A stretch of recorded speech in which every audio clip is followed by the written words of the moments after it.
Réputé être un homme de valeur, le colonel Abdoulaye Mega, qui assure aujourd'hui l'intérim du Premier ministre Tchogel Kokala Mega, a été un bon ministre de l'administration territoriale, d'où une certaine unanimité après que le choix ait été porté sur lui pour assumer les hautes charges de la primature. C'est ce préjugé favorable qui doit normalement être sa boussole pour mener à bien sa mission à la primature, surtout quand il sera confirmé. Il doit totalement rompre avec la politique à la fois populiste et divisionniste de son prédécesseur afin de rassembler tous les Maliens et de réconcilier le Mali avec tous ses partenaires bilatéraux et multilatéraux. Si tant est qu'il a su séduire même les opposants à la transition étant ministre de l'administration territoriale et de la décentration, il ne doit alors pas avoir de problème à gérer avec doigté et intelligence la primature afin qu'il laisse une bonne image à la postérité. Le colonel Abdoulaye Mega aurait-il les mains libres pour trouver un large consensus et mener à bien les réformes institutionnelles et constitutionnelles?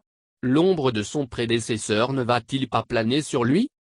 Au Mali, les défis sont immenses et les solutions proposées jusque-là sont en deçà des grandes attentes auxquelles les Maliens aspirent. Des discours au relent populiste ont été tenus, des ruptures, au nom d'une souveraineté, ont été faites, une nouvelle alliance a été tissée avec la Russie, mais les problèmes majeurs restent entiers et sans solution pérenne. Pendant 2 ans le Mali aura tenté de s'affranchir de ses voisins de la CEDEAO, de rompre avec la communauté internationale, au prétexte que ces deux entités sont esclaves de la France que les autorités maliennes ont vouée aux gémonies. Tout ça pour simplement dérouler le tapis rouge devant la Russie, qui, il faut le reconnaître, a fait beaucoup sur le plan de la dotation en équipement militaire des FAMA, mais les autres domaines tels que l'économie et les finances restent déserts comme le Sahel. C'est dans ce contexte très tendu que le colonel Abdoulaye Mega a été désigné pour assurer l'intérim du PM Tchogel Kamega. Si le choix n'est pas fortuit à cause de la valeur de l'homme,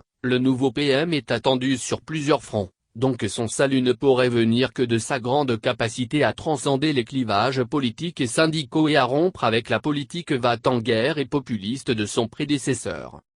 La réponse est sans nul doute oui, car le Mali est à la recherche d'un second souffle et qu'après les discours, une place de choix doit être maintenant accordée aux actions. Donc si le président de la transition et tous les autres dirigeants veulent sortir par la grande porte de l'histoire, ils doivent soutenir les efforts du PM Abdoulaye Mega afin de rompre non seulement avec le passé récent fait d'exclusion, de règlement de comptes et d'autopromotion au détriment de l'essentiel, mais aussi de s'atteler aux réformes institutionnelles, constitutionnelles et politiques permettant au Mali de sortir définitivement du cercle vicieux des pays ayant battu le record en rupture constitutionnelle, bref en coup d'État à n'en pas finir. Pour ce faire le PM par intérim doit tendre la main à toutes les forces vives de la nation, à tous les Maliens de quelque obédience sociale ou religieuse qu'ils soient, afin de réaliser un large consensus autour des projets de réforme dans le souci de leur donner la légitimité nécessaire pour qu'elles résistent au temps et aux contingences politiques.